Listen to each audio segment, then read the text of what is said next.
2010-yildan boshlab bugungi kunimizgacha 10 ta oltin to'pning 9 tasi shu ikkisiniki. Oltin butsalarning deyarli barchasini bo'lishib olishgan. 10 yillikda kiritgan umum gollari soni Man United va Chelsea kabi jamoalarning 10 yil davomida kiritgan umumiy gollaridan ko'proq. Messi va Ronaldo davriga kelibgina dunyo futbol uchun o'rtadan ikkiga bo'linishga guvoh bo'ldi. Mauro va Pep murabbiyligi to'qnashuvi ham aslida shu ikki yigitning fonida go'zallashib ketdi. Ko'ryapmizki, ikki mutaxassis ham boshqa klublarda Messi va Ronaldosini topa olishmayapti. Ularsiz nedir kemtik bo'lib qolyapti faoliyatlarida.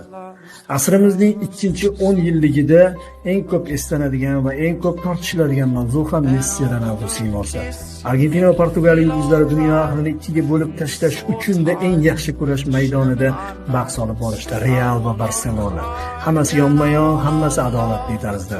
Bu kurash ko'paygani sayin odamlar yana va yana deb keyingisini kutadigan bo'lib qolishdi. On another